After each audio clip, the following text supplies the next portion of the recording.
안녕하셨어요. 장마가 시작되었습니다. 곳곳에 피해 소식을 접하게 되는데 은혜의 비에는 부작용이 없습니다. 주님의 은혜의 비로 풍성해지는 한 주간 되어지길 소망합니다. 바울이 로마서를 쓴 목적을 볼 수 있는 화요일과 수요일 본문의 일부를 살펴보도록 하겠습니다. 15장 15절에 바울은 복음을 다시 생각나게 하려고 복음에 대해 간략하게 썼다고 말합니다. 이들은 복음을 전혀 모르는 자들이나 복음에 대해서 조금 알아가는 초신자가 아닙니다. 이미 너무나 잘 알고 있는 로마 성도입니다. 복음은 모든 사람에게 필요합니다. 우리는 틈만 나면 내 힘으로 의를 이루려 합니다.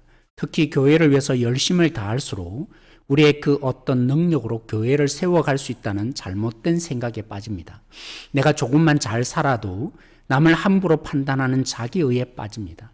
반대로 무너지거나 악한 상황을 접하면 세상 다 이런 것처럼 절망하게 됩니다. 복음은 이 모든 것을 극복하게 합니다. 로마서 15장 19절에 이방인을 위해 사역하던 바울은 예루살렘으로부터 일공까지 복음을 편만하게 전했습니다. 예루살렘이 여기 있죠? 원래는 안디옥에 가서 이제 본격적으로 이방인 사역을 하게 되었는데요.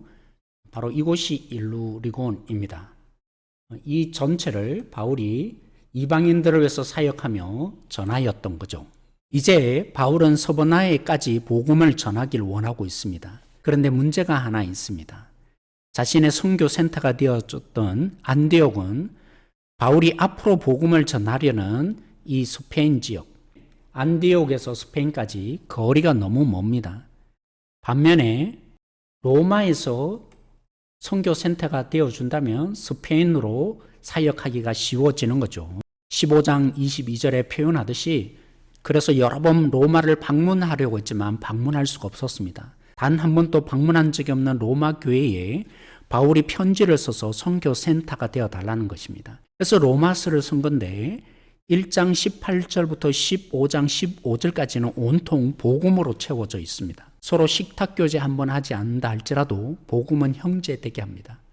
하나님의 비전을 함께 공유하고 하나님 나라를 위해 동역자가 되게 하기에 바울은 자신의 선교 전략이라든가 자신이 어떻게 사역해왔는지 선교 보고서와 선교사의 이력에 대한 얘기보다도 그들이 알고 있는 복음을 떠올려 주는 것으로 로마서가 기록되었습니다. 지금은 예루살렘에 이방인들이 모금한 헌금을 전달하러 가고 있습니다. 일을 마치면 로마에 들어가 로마 교회 파송을 받아 서버나로 표현된 스페인 선교를 하겠다고 합니다.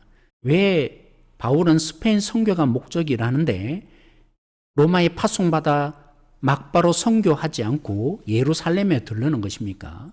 다시 말하면 헌금이 얼마나 중요하게 스페인 선교보다 이방인의 모금한 헌금 전달을 우선시하는 것입니까? 바울은 이방인의 사도였습니다. 바울에 의해서 복음을 듣고 유대인 예루살렘 교회가 기근으로 어려움을 당하고 있는 소식에 헌금을 한 것입니다. 이 헌금은 단순한 구제가 아니었습니다. 예수님을 믿는 것이 유일한 조건이요, 그러니 누구든지 예수님 안에 한 형제 되었다는 것을 눈으로 보게 하는 것이 헌금입니다. 또 바울은 하나님의 비전을 생각했습니다. 온 열방이 주께 돌아와 예배하는 것이 하나님의 비전입니다. 이사야 11장 9절에서 10절에 보는 것처럼 하나님을 아는 것이 세계에 충만하여 그들이 주께 돌아오게 될 것입니다. 바울이 데살로니가 교회에 대한 칭찬에 그것이 고스란히 묻어 있습니다. 우상에게 제사하며 영광 돌리던 그들이 예수님을 믿고 하나님께 영광 돌리는 자가 되니까 이방인 중에 가장 가난한 동네였던 데살로니가 교회가 유대인 교회 예루살렘에 모금하는 믿음을 보였습니다. 사랑하는 성도님은 정리해 보십시다. 복음은 믿으려고 하는 자만이 아니라 모든 믿는 자에게 필요합니다. 복음을 알고 묵상하고 그 복음에 지배당하십시다. 헌금은 하나님을 의지하고 신뢰함의 증거입니다.